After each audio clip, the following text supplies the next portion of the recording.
नमस्कार, आप देख रहे हैं नेक्स्ट नई आवाज। मैं हूं आपके साथ सिरा। कई हजार लोगों को जान गंवाने के बाद अब इजराइल और हमास के बीच पहली बार युद्ध विराम का समझौता हुआ है। लेकिन इजराइल ने एक ऐसी शर्त रखी है जो आपको सोचने पे मजबूर कर देगी। बता दें कि मिडिल ईस्ट में इजराइल और गाजा पट्टी पर शासन करने वाले हमास के बीच युद्ध चल रहा है और अब थमने वाला है। इजराइल और हमास के बीच अक्टूबर से ही जंग चल रही है। दरअसल बुधवार 22 नवंबर को इजराइल की सरकार ने हमास के साथ गाजा में बंधक बनाए गए 50 महिलाओं और बच्चों की रिहाई के बदले जंग को 4 दिन तक रोकने के लिए हो रहे समझौते का समर्थन किया है।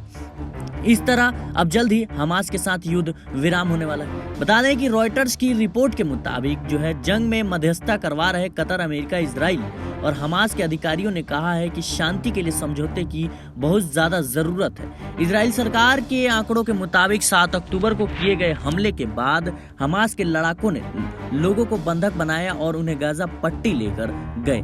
वहीं इजराइल का मानना है कि गाजा पट्टी में हमास ने 200 से ज्यादा लोगों को बंधक बनाया है, जिसमें बुजुर्ग और महिलाएं भी शामिल हैं। प्रधानमंत्री नेतन्याहू ने कार्यालय की तरफ से बयान दिया गया कि 4 दिनों के अंतराल पर 50 महिलाओं और बच्चों को रिहा किया जाएगा। इस दौरान किसी भी तरह की लड़ाई पर रोक रहेगी। बयान में कहा गया कि हर अतिरिक्त 10 बंधकों की रिहाई पर युद्ध विराम को एक और दिन बढ़ाया जाएगा।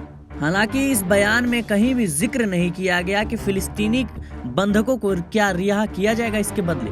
लेकिन नेतन्याहू कार्यालय के बयान में कहा गया कि इजराइल की सरकार सभी बंधकों को घर लाने के लिए प्रतिबद्ध है।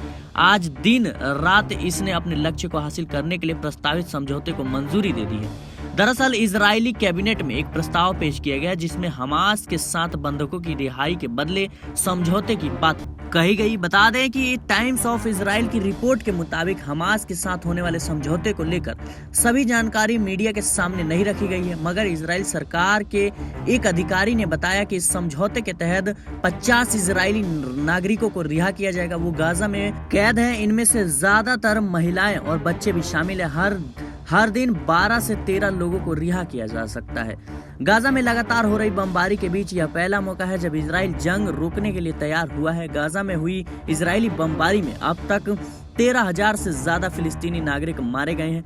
23 लाख की आबादी में से 2/3 लोग बमबारी की वजह से बेघर हो चुके हैं। इस तबाही के बीच यह पहला मौका है जब इजराइल ने फिलिस्तीन के साथ समझौता किया और युद्ध विराम के लिए एक अनोखी शर्त रखी। जिस तरीके से अब इजराइल और हमास के बीच युद्ध चल रहा था, कहीं न कहीं इससे आम नागरिक है वो काफी ज्यादा प्रभावित हो रहे थे। लगातार स्कूलों, अस्पतालों पर हमले हुए, लेकिन यह पहला मौका है जब इजराइल और हमास के बीच युद्ध विराम को लेकर कोई भी समझौता हुआ है। भले यह समझौता महज 2-4 दिन के लिए हुआ है, लेकिन कहीं न कहीं भी यह शंका लगाई जा रही है कि जल्द ही युद्ध विराम हो सकता है। फिलहाल के लिए इस खबर में इतना ही। देश और दुनिया की तमाम खबरों के लिए बने रहे नेक्स्ट 9 आवाज के साथ।